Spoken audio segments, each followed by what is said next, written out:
Hello friends, இந்த வீடியோவில் lunch பாக்ஸ்க்கு 10 நிமிஷத்தில் சிம்பிள் அண்ட் டேஸ்டியான உருளைக்கிழங்கு சாதம் எப்படி பண்ணுறதுன்னு தான் பார்க்க போகிறோம். இது குழந்தைங்களுக்கு ரொம்பவே பிடிக்கும். செஞ்சு கொடுத்து பாருங்கள். டிஃபன் பாக்ஸ் கண்டிப்பாக காலியாக தான் வரும். இதுக்கு பெருசாக சைட் டிஷ் எதுவுமே தேவைப்படாது. வெறும் அப்பளம் இருந்தால் போதும். இல்லைனா இது வெறுமனே சாப்பிட்டா கூட ரொம்பவே டேஸ்ட்டாக இருக்கும். ஸோ இந்த சிம்பிள் அண்ட் டேஸ்டியான உருளைக்கிழங்கு சாதம் எப்படி பண்ணுறதுன்னு தான் இந்த வீடியோவில் பார்க்க போகிறோம். ஸோ வாங்க வீடியோக்குள்ளே போகலாம். உருளைக்கிழங்கு சாதம் பண்ணுறதுக்கு ஒரு கடாயில் 6லிருந்து 7 டேபிள் ஸ்பூன் அளவுக்கு எண்ணெய் சேர்த்துக்கலாம்.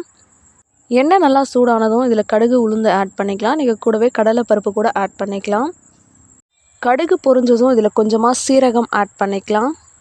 சீரகம் பொரிஞ்சதும் இதில் ஒரு பெரிய வெங்காயத்தை ஸ்லைஸ் பண்ணி வச்சுருக்கேன், அதை இதோட ஆட் பண்ணிக்கலாம். நீங்கள் சாப் பண்ணிவிட்டு கூட ஆட் பண்ணிக்கலாம்.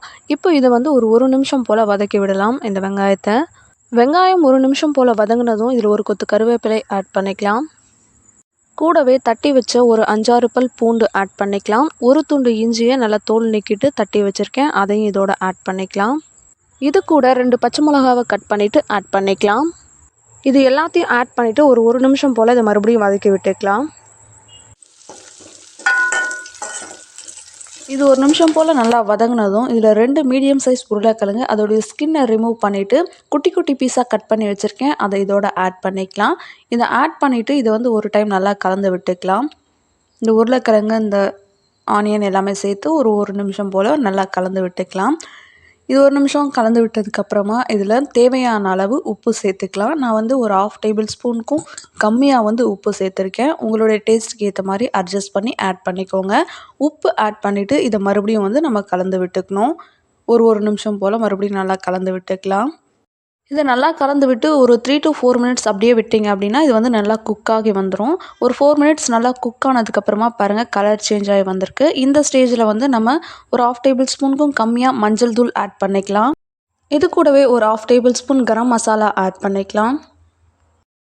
இது கூட ஒரு 3/4 டேபிள் ஸ்பூன் அளவுக்கு மிளகாய் தூள் ஆட் பண்ணிக்கலாம். உங்களுடைய காரத்துக்கு ஏற்ற மாதிரி அட்ஜஸ்ட் பண்ணி ஆட் பண்ணிக்கோங்க.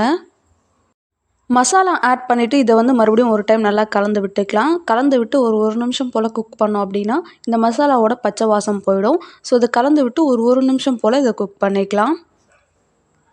1 நிமிஷம் குக் ஆனதும் இதில் சாதத்தை சேர்க்கறதுக்கு முன்னாடி இந்த உருளைக்கிழங்கு நல்லா வெந்திருக்கா அப்படின்னு ஒரு டைம் செக் பண்ணிக்கோங்க.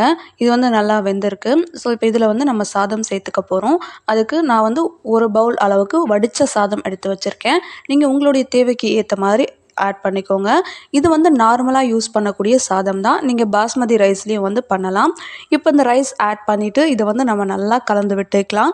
இந்த பொட்டேட்டோ மசாலா இந்த ரைஸ் கூட நல்லா ஈவனாக மிக்ஸ் ஆகிற மாதிரி இதை நம்ம நல்லா கிளறி விடணும். ஒரு நிமிஷம் போல் இதை கலந்து விட்டோம் அப்படின்னா இது ஈவனாக கலந்து வந்துடும்.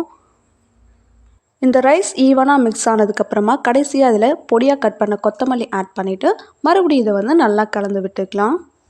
அவ்வளோதாங்க, சிம்பிள் அண்ட் டேஸ்டியான பொட்டேட்டோ ரைஸ் ரெடி ஆகிடுச்சு. இது உங்கள் வீட்டு குழந்தைங்களுக்கு செஞ்சு கொடுங்க, கண்டிப்பாக விரும்பி சாப்பிடுவாங்க. லஞ்ச் பாக்ஸ் கண்டிப்பாக காலியாக தான் வரும்.